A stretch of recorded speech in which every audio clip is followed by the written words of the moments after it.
हर्षित landmark, सपनों का घर जैसा आप चाहते हैं हम बनाते हैं। 1, 2 एवं 3 BHK ready position flat. Call 9827321321। Birsa Munda की जयंती पर आज जनजातीय गौरव दिवस मनाया गया। मध्य प्रदेश की राजधानी भोपाल में आयोजित मुख्य समारोह में प्रधानमंत्री नरेंद्र मोदी शामिल हुए। इस दौरान मुख्यमंत्री शिवराज सिंह चौहान के साथ ही केंद्रीय मंत्री ज्योतिरादित्य सिंधिया, नरेंद्र सिंह तोमर, फग्गन सिंह कुलस्ते, आदिवासी नेता और प्रदेश बीजेपी अध्यक्ष VD शर्मा मौजूद रहे। कार्यक्रम को संबोधित करते हुए पीएम मोदी ने कहा कि भारत आज अपना पहला जनजातीय गौरव दिवस मना रहा है। आजादी के बाद देश में पहली बार इतने बड़े पैमाने में पूरे देश के जनजातीय समाज की कला, संस्कृति, स्वतंत्रता आंदोलन और राष्ट्र निर्माण पे उनके योगदान को गौरव के साथ याद किया जा रहा है, उन्हें सम्मान दिया जा रहा है। आज पूरे देश के लिए बड़ा दिन है। पीएम मोदी ने कहा कि आजादी की लड़ाई में जनजातीय नायक नायिकाओं की वीर गाथाओं को देश के सामने लाना, उसे नई पीढ़ी से परिचित कराना हमारा कर्तव्य है। गोंड महारानी वीर दुर्गावती का शौर्य हो या फिर रानी कमलापति का बलिदान, देश इन्हें भूल नहीं सकता। वहीं विपक्ष पर निशाना साधते हुए पीएम मोदी ने कहा कि आज जब भारत और आज हम राष्ट्रीय मंचों से जनजातीय समाज के योगदान की चर्चा करते हैं तो कुछ लोगों को हैरानी होती है। ऐसे लोगों को विश्वास नहीं होता कि जनजातीय समाज का भारत की संस्कृति को मजबूत करने में कितना बड़ा योगदान रहा है। पीएम मोदी ने कहा कि जनजातीय समाज के योगदान के बारे में या तो देश को बताया ही नहीं गया, अगर बताया गया तो बहुत ही सीमित दायरे में जानकारी दी गई है। ऐसा इसलिए हुआ क्योंकि आजादी के बाद दशकों तक जिन्होंने देश में सरकार चलाई, उन्होंने अपनी स्वार्थ भरी राजनीति को ही प्राथमिकता दी। प्रधानमंत्री नरेंद्र मोदी ने कहा कि जनजातीय समाज में प्रतिभा की भी कोई कमी नहीं रही है, लेकिन दुर्भाग्य से पहले ही सरकारों में आदिवासी समाज को अवसर देने के।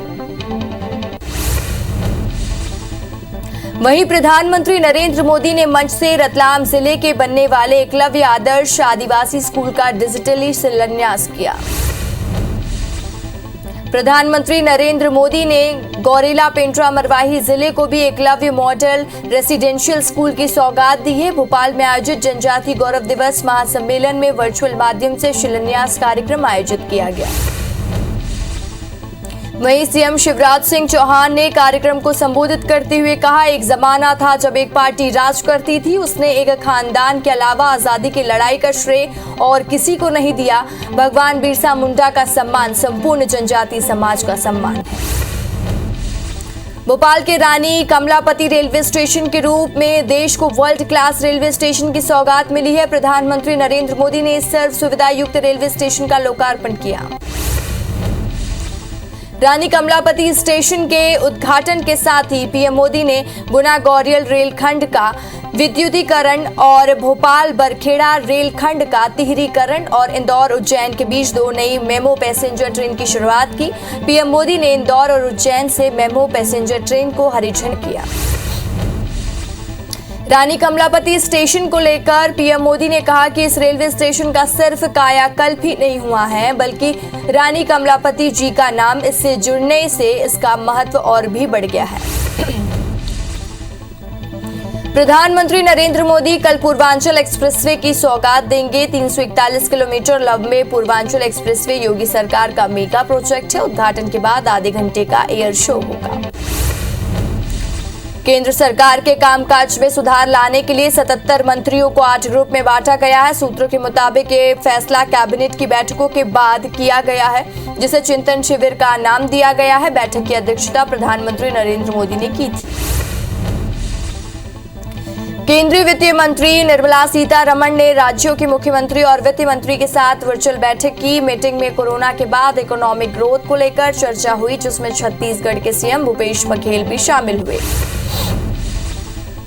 वहीं इस दौरान छत्तीसगढ़ के मुख्यमंत्री भूपेश बघेल ने केंद्रीय वित्त मंत्री निर्मला सीतारमण से कहा कि छत्तीसगढ़ को धान से एथेनॉल बनाने की अनुमति दी जाए और साथ ही राज्य से उसना चावल न लेने के फैसले पर भी पुनर्विचार का आग्रह किया। इसके अलावा मुख्यमंत्री ने छत्तीसगढ़ के हिस्से की कोल पेनाल्टी 4140 करोड़ रुपए वापस लौटाने और पेट्रोल डीजल पर शेष कम करने की मांग की।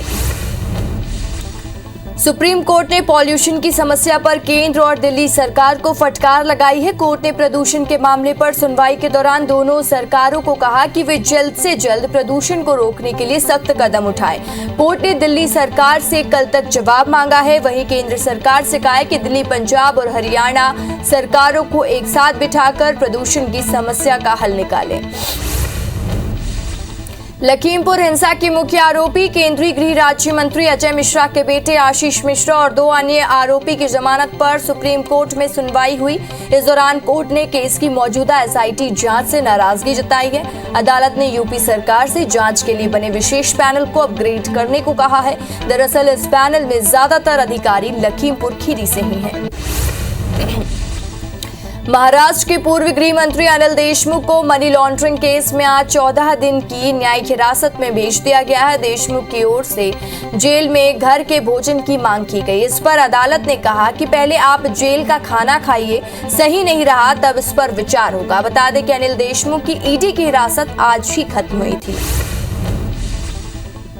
कांग्रेस नेता मणिशंकर अय्यर का एक बयान सुर्खियों में है। इस बार मणिशंकर अय्यर ने मुगल और मुसलमानों को लेकर एक अलग ही सियासी राग छेड़ दिया है। उन्होंने कहा कि मुगलों ने कभी किसी धर्म के नाम पर अत्याचार नहीं किया। इसके अलावा उन्होंने बीजेपी पर भी जमकर निशाना साधा। कांग्रेस के सीनियर नेता सलमान खुर्शीद के नैनीताल के घर पर आगजनी और पथराव की घटना हुई है। इस मामले में पुलिस ने एफआईआर दर्ज कर ली है, साथ ही आगे की कार्रवाई शुरू कर दी है। जम्मू कश्मीर के हैदरपुरा इलाके में सोमवार को सुरक्षा बलों ने एनकाउंटर में 2 आतंकी को मार गिराया। इससे पहले गुरुवार को जवानों ने 3 आतंकियों को मार गिराया था। मणिपुर में जवानों ने आतंकवादी समूह पीएलए और केसीपी के 2 आतंकियों को गिरफ्तार किया है। बताया जा रहा है कि केसीपी आतंकी ने एक ही दिन पहले खुरई में आईईडी प्लांट किया था। पकड़े गए आतंकवादियों को थोबल और पोरोमत पुलिस थानों को सौंप दिया गया है। इससे पहले सेना ने काकचीन जिले में मणिपुर पुलिस के साथ जॉइंट ऑपरेशन में M79 ग्रेनेड लॉन्चर के 20 राउंड बरामद किए थे और इस ऑपरेशन को असम राइफल की फुंड्रई बटालियन ने अंजाम दिया था। गुजरात के मोरवी गांव में एटीएस की टीम ने 650 करोड़ रुपए की 120 किलो हेरोइन के साथ 3 आरोपियों को पकड़ा है। जब्त की गई हेरोइन की कीमत अंतर्राष्ट्रीय बाजार में 650 करोड़ रुपए बताई जा रही है। वहीं प्रारंभिक जांच में पाया गया कि आरोपी हेरोइन की खेप समुद्री मार्ग से लाए थे, जहां उन्हें एक पाकिस्तानी नाव से डिलीवरी मिली थी। कमर तोड़ महंगाई से आम लोगों को राहत मिलती नहीं दिख रही है। अक्टूबर महीने के लिए थोक मूल्य सूचकांक आधिकारिक महंगाई दर 12.54% रही, जबकि सितंबर महीने में 10.66% रही थी। महंगाई दर 5 महीने में उच्चतम स्तर पर है। ये आंकड़े वाणिज्य मंत्रालय ने जारी किए हैं। सीमा पर जारी तनाव के बीच भारत ने सरहद पर खतरनाक ब्रह्मोस मिसाइल तैनात करने का फैसला किया है। इसका मकसद लद्दाख और अरुणाचल प्रदेश में चीन की बढ़ती गतिविधियों का जवाब देना है। जबलपुर के शाहपुरा में आयोजित पंच कल्याणक गजरत महोत्सव में शामिल होने आए पूर्व सीएम कमलनाथ और पंचायती जैन मंदिर पहुंचे, जहां उन्होंने आचार्य श्री विद्यासागर जी के दर्शन किए और प्रदेश में सुख शांति और सुख समृद्धि की कामना की। वहीं पूर्व सीएम के आवागमन को लेकर मंदिर के बाहर कांग्रेसियों की भीड़ जमा हो गई, जिससे कुछ देर के लिए यातायात व्यवस्था बाधित रही। राजस्व मंत्री जयसिंह अग्रवाल ने विभागीय अधिकारियों को राजस्व प्रकरणों को समय सीमा में निराकरण करने के निर्देश दिए। उन्होंने अधिकारियों को सख्त निर्देश दिए कि प्रकरणों के निराकरण में शिथिलता और लापरवाही करने वाले अधिकारियों पर कार्रवाई की जाएगी। धान खरीदी संबंधित तैयारियों को लेकर खाद्य मंत्री अमरजीत भगत ने विभागीय बैठक ली है। बैठक में मंत्री ने अधिकारियों को निर्देश दिए हैं कि किसानों को धान खरीदी के पंजीयन को लेकर आ रही तकनीकी दिक्कतों को जल्द से जल्द दूर किया जाए। मंत्री भगत ने बारदाना की उपलब्धता और सभी संभागों के कोऑर्डिनेटर के रूप में अधिकारियों को नियुक्ति के संबंध में जानकारी दी है। छत्तीसगढ़ में धान खरीदी में 15 क्विंटल का लिमिट खत्म करने की मांग को लेकर सरकार के खिलाफ बीजेपी बड़ा आंदोलन करने की तैयारी में है। 1 दिसंबर से पहले प्रदेश से लेकर मंडल स्तर तक भाजपा किसानों के साथ धरना प्रदर्शन आंदोलन की रूपरेखा तैयार कर रही है। इसको लेकर भाजपा किसान मोर्चा के प्रदेश पदाधिकारियों और जिलाध्यक्षों की एक बैठक 17 नवंबर को होगी। सरगुजा पहुंचे बीजेपी प्रदेश अध्यक्ष विष्णुदेव साय ने कहा कि कांग्रेस को पदयात्रा की बजाय पश्चाताप यात्रा निकालकर प्रदेश की जनता से माफी मांगनी चाहिए। उन्होंने कहा कि केंद्र सरकार ने महंगाई में राहत देते हुए पेट्रोल और डीजल की कीमतों में कमी की है, मगर प्रदेश की सरकार ने चवन्नी की राहत नहीं दी है। इधर भिलाई में कांग्रेस की पदयात्रा को सांसद विजय बघेल ने दिखावा बताया। सांसद विजय बघेल ने कहा है कि केंद्र की मोदी सरकार ने वैट कम कर अपना काम कर दिया है। अब राज्य सरकार को अपनी जिम्मेदारी निभानी चाहिए। पेट्रोल डीजल पर राज्य सरकार वैट कम करने से बच रही है। वहीं छत्तीसगढ़ भारतीय जनता युवा मोर्चा प्रदेश भर में कल से प्रदेश सरकार के खिलाफ पोल खोल यात्रा शुरू कर रहे हैं और कांग्रेस की महंगाई के विरोध में निकली गई पदयात्रा के जवाब में बीजेवाईएम विभिन्न मुद्दों को लेकर अलग अलग तरह की पदयात्रा निकालेगी। सीतापुर के पेटला में एकलव्य आदर्श आदिवासी विद्यालय के शिलान्यास कार्यक्रम के दौरान बवाल मच गया। दरअसल बीजेपी और कांग्रेस के नेता स्कूल खुलवाने का क्रेडिट लेने के लिए मंच में ही भिड़ गए। इस दौरान एक दूसरे पर जमकर निशाना साधा। गरियाबंद में धान खरीदी को लेकर प्रशासन ने तैयारियां शुरू कर दी हैं। कलेक्टर ने अधिकारियों को सख्त निर्देश दिए हैं कि पहले छोटे किसानों को टोकन जारी किया जाए और 1 सप्ताह के लिए एक बार में टोकन जारी करें। साथ ही ऐसे समितियों पर कार्रवाई करने के निर्देश दिए हैं जहां स्टॉक मिलन करने में अंतर मिले हैं।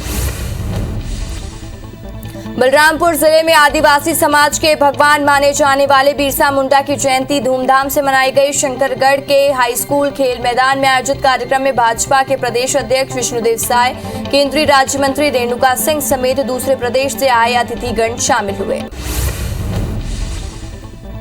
बिलासपुर हाईकोर्ट में 16 नवंबर से नए रोस्टर लागू होंगे और जस्टिस विमला सिंह कपूर आज सेवानिवृत्ति को हो गई हैं और इस वजह से चीफ जस्टिस के निर्देश पर 16 नवंबर यानी कल से नया रोस्टर लागू किया जाएगा। इस रोस्टर के मुताबिक चीफ जस्टिस के साथ जस्टिस गौतम भदुरी रिट अपील और PIL रिट पिटीशन और हबियस कॉर्पोरेट टैक्स मामले सुनेंगे और दूसरी डिवीजन बेंच में क्रिमिनल मामलों की सुनवाई करेंगे।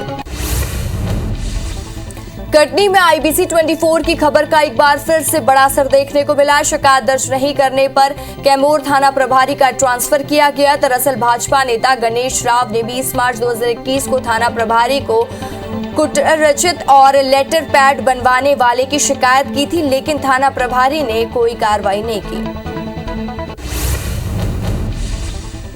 भोपाल के रातीबर क्षेत्र के कठोतिया के जंगल में महिला और बच्चे की लाश मिलने से सनसनी फैल गई है। दोनों लाश करीब 10 दिन पुरानी बताई जा रही है। दोनों शवों की पहचान नहीं हो पाई है। पुलिस ने इस मामले में हत्या की घटना से इनकार नहीं किया है। हालांकि मौत की असली वजह का खुलासा पोस्टमार्टम रिपोर्ट के बाद ही हो सकेगा। सीधी के कोतवाली थाना इलाके में मामूली विवाद पर पिता ने बेटे की हत्या कर दी। आरोपी पिता किसी अन्य व्यक्ति से झगड़ा कर रहा था, तभी बीच बचाव करने उसके बेटे संजय और रज्जन पहुंचे। फिर पिता ने आक्रोशित होकर अपने बेटों पर ही हमला कर दिया, जिसमें एक बेटे संजय की मौके पर ही मौत हो गई है। घटना के बाद पुलिस ने आरोपी पिता को गिरफ्तार कर लिया है। इंदौर के संयोगितागंज थाना क्षेत्र में शादी समारोह के दौरान कुछ लोगों ने 10वीं के छात्र की मामूली विवाद के चलते चाकू मारकर बेरहमी से हत्या कर दी। हमले में मृतक का साथी भी घायल हुआ है, जिसे इलाज के लिए अस्पताल में भर्ती कराया गया है। फिलहाल पुलिस ने मामला दर्ज कर आरोपियों की तलाश शुरू कर दी है। हटा में संचालित अग्रवाल पेट्रोल पंप के सामने एक बाइक में अचानक आग लग गई। हालांकि वहां मौजूद लोगों की मदद से आग पर काबू पा लिया गया, जिससे बड़ा हादसा होते होते बच गया। श्योपुर से वैक्सीनेशन सेंटर पर रोजगार सहायक की पिटाई का वीडियो वायरल हो रहा है। इस वीडियो में ग्रामीण वैक्सीनेशन सेंटर में रोजगार सहायक की पिटाई करते नजर आ रहे हैं, जिसमें महिलाएं भी शामिल हैं। जांजगीर चांपा की पामगढ़ पुलिस ने ट्रक चोरी कर अलग अलग पार्ट बेचने वाले गिरोह के 4 आरोपियों को गिरफ्तार किया, जिसमें एक आरोपी रायपुर और 2 कोरबा के रहने वाले हैं। आरोपियों के पास से पुलिस ने एक बाइक और 20,000 रुपए जब्त किए हैं। कवर्धा सिटी कोतवाली पुलिस ने सोलर प्लेट चोरी के मामले में एक कबाड़ी और 2 नाबालिग आरोपियों को गिरफ्तार किया। साथ ही आरोपियों से सोलर प्लेट को भी बरामद कर लिया गया। कबाड़ी बाबू खान के खिलाफ पहले भी चोरी के मामले दर्ज हैं। धार क्राइम ब्रांच और मनावर पुलिस टीम ने अवैध रूप से हथियारों की तस्करी करने वाले 3 आरोपियों को पकड़ा है, जिनके पास से 4 पिस्टल, 11 देसी कट्टे और 3 जिंदा कारतूस बरामद किए गए हैं। दरअसल पुलिस को मुखबिर से सूचना मिली थी कि कुछ लोग देसी पिस्टल को इंदौर और आसपास के जिलों में बेचने का काम कर रहे हैं। सूचना के आधार पर पुलिस ने आरोपियों को पकड़ लिया है। ग्वालियर में प्लॉट के नाम पर 4 लोगों ने मिलकर धोखाधड़ी की घटना को अंजाम दिया है। बता दें कि फरियादी ने प्लॉट के नाम पर 10 लाख रुपए ले लिए गए थे और लेकिन उसकी रजिस्ट्री नहीं की और वही प्लॉट किसी दूसरे को बेच दिया। फरियादी ने मामले की शिकायत थाने में दर्ज कराई, जिसके बाद पुलिस ने 4 लोगों के खिलाफ धोखाधड़ी का मामला दर्ज कर जांच शुरू कर दी है। कबीरधाम जिले के पोलमी गांव में चैतराम नाम का एक व्यक्ति जमीन विवाद को लेकर कलेक्टर कार्यालय पहुंचा, जहां उसने आरोप लगाए हैं कि उसकी पुश्तैनी जमीन और धान की फसल को गांव का ही एक युवक ने अपने परिवार के नाम पर करवा लिया। हालांकि इस मामले में कोर्ट में सुनवाई चल रही है, इसलिए अधिकारियों ने चैतराम व परिवार वालों को समझाइश देकर रवाना किया। ग्वालियर में रिश्ते को शर्मसार कर देने वाला मामला सामने आया, जहां परिवार के ही सदस्य ने अपनी ही नाबालिग भतीजी और उसकी सहेली के साथ छेड़छाड़ की। दरअसल आरोपी बच्चियों को टॉफी दिलाने के बहाने घर ले गया था, जहां उसने घटना को अंजाम दिया। मामले की जानकारी लगते ही दोनों बच्चियों के माता पिता ने थाने पहुंचकर शिकायत की। वहीं पुलिस ने आरोपी ताऊ के खिलाफ मामला दर्ज कर उसे गिरफ्तार कर लिया। जांजगीर चांपा जिले की सक्ती पुलिस ने नाबालिग लड़की और उसकी मां की अश्लील फोटो और वीडियो बनाकर सोशल मीडिया में वायरल करने की धमकी देने वाले आरोपी को गिरफ्तार किया। आरोपी बिहार के भागलपुर जिले का रहने वाला है। फिलहाल पुलिस ने परिजनों की शिकायत पर आरोपी को गिरफ्तार कर उसे न्यायिक हिरासत में जेल भेज दिया है। नारायणपुर में सुरक्षा जवानों को बड़ी सफलता मिली है। जवानों ने मुठभेड़ में एक नक्सली को ढेर कर दिया है। मौके से एक AK-47 भी बरामद किया गया। SP गिरिराज शंकर ने इसकी पुष्टि की है। इंदौर के बाल गृह में 6 अपचारी बालक फरार हो गए हैं, जिनकी तलाश में पुलिस जुटी हुई है। अपचारी बालक खंडवा, खरगोन और बड़वानी जिले में रहने वाले हैं।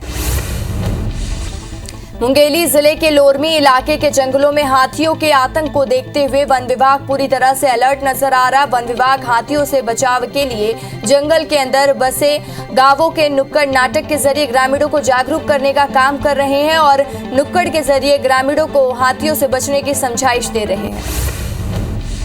बलरामपुर जिले के राजपुर में 18 सालों बाद 21 लाख रुपए की लागत से CC रोड का निर्माण हो रहा है। बता दें कि निजी भूमि होने के कारण यह निर्माण नहीं हो रहा था। लगातार लोगों की मांग पर प्रशासन ने इसमें संज्ञान लिया और जमीन मालिकों से चर्चा करने के बाद CC रोड का निर्माण किया जा रहा है। सड़क बनने पर भ्रष्टाचार ना हो, इसके लिए यहां पर टाइम कीपर की नियुक्ति की गई है। भिलाई में मां शारदा चैरिटेबल ट्रस्ट ने साबुनों की सबसे लंबी कतार लगाकर एशिया बुक ऑफ रिकॉर्ड बनाया है और अपना नाम दर्ज कराया, जिसमें लगभग 36,700 साबुन का उपयोग किया गया है और इस अनोखे विश्व रिकॉर्ड के कार्यक्रम का आयोजन क्रिकेट ग्राउंड में किया गया।